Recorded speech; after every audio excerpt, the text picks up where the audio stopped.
I am Michael Kraft. I'm with the Rockland Arts Festival, and I'm here talking with Michael Dolce. And welcome. Glad to be here. So, first off, what got you started in in art, and where has it led you? Yeah, so I mean, I've been drawing comic books since I was like in fourth grade. I mean, I used to, fold pieces of paper together and just make my own characters and adventures and things like that. What got me into it though was the Teenage Mutant Ninja Turtles cartoon way back in the day, and then stumbling across a comic book version of that in a stationery store. And from there on, I was like, wow, I could make more adventures of Mutant Ninja Turtles, and that's what me and my friends did. And then in sixth grade, a friend of mine introduced me to Spider-Man, and I started getting into things like that. And so I have literally been, yeah, I've been writing and creating my own characters ever since, and it has led me to doing that for a living. So that's a great thing. There's I write and I draw. Mostly, I do the writing these days, and I can get into the history of that in a little bit. But the writing, creating, I do a lot of coloring and graphic design, and some of my art's in my books. But for the most part, we work with other artists and stuff like that. But it's been driving me ever since, and it's a great thing. And I see you also have a YouTube show Yeah, and podcast. yeah. So I do a weekly podcast as well too, and started out. It's called Secrets of the Sire, and that I started with a friend of mine back in 2016, back before everyone had a podcast, which was cool. And we talked comics, movies, TV, pop culture. We did it every week, and then we actually, we saw a lot of success from it. We got really lucky because it was right around the time Facebook Live had started, and Facebook was just driving viewers to anyone using their video platform.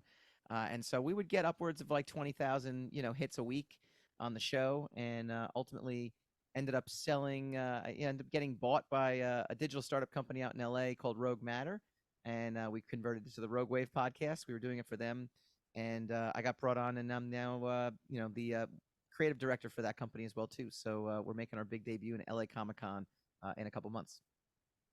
Great. And I see that you had guests like Chris Cornell, Yeah. Kevin Bacon, Paul Reiser. Okay, so that's pretty. Fake it till you make it, my man. That's all. That's what it comes down to. No, I don't know. It's so part of the. So I'm a huge music fan. I'm a big music lover, and one of the things I stumbled across was through a mutual connection.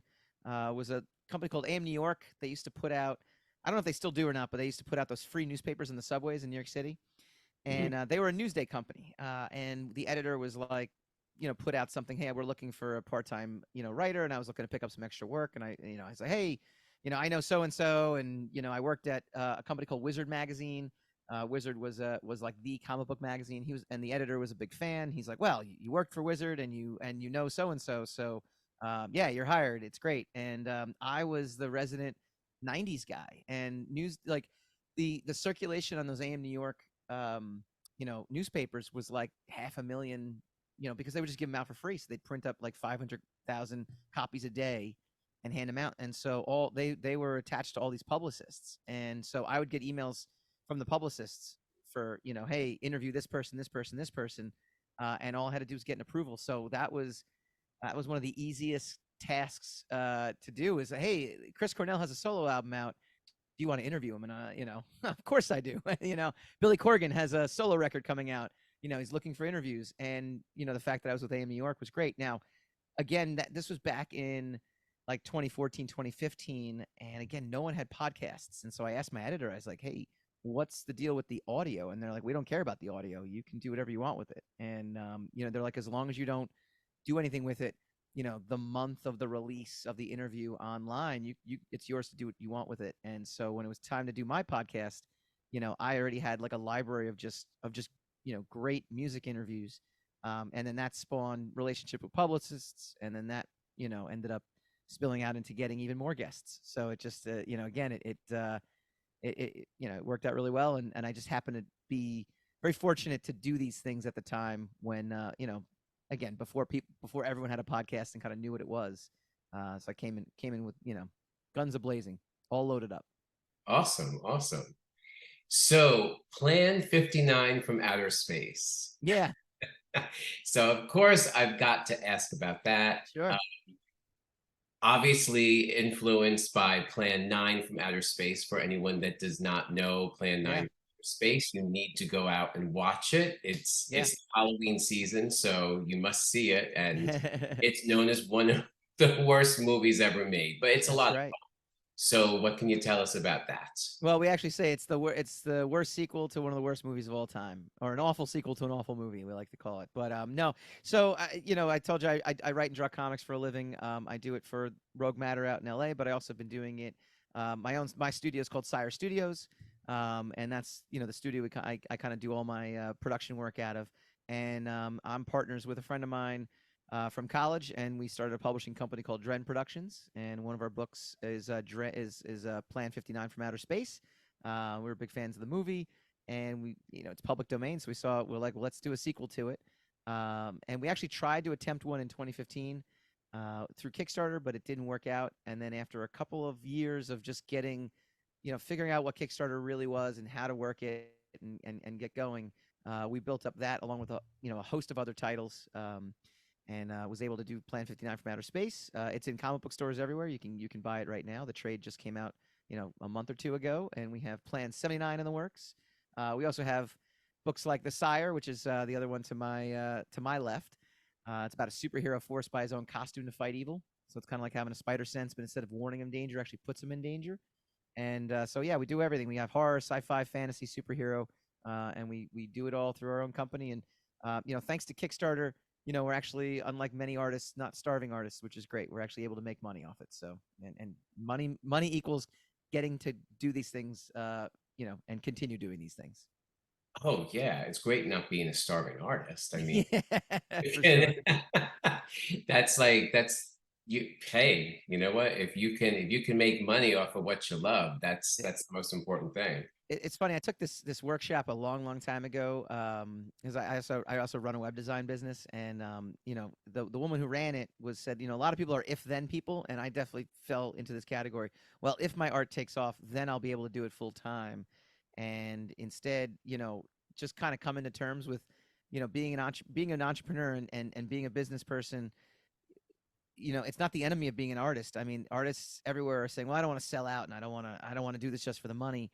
But meanwhile, I'll spend 8 hours a day working at a job I don't want to work at. And so the idea of kind of coming to terms with, hey, you know what? If I can be successful, then I get to make art, and it's a lot better than saying, well, if I can become successful, then I get to make art.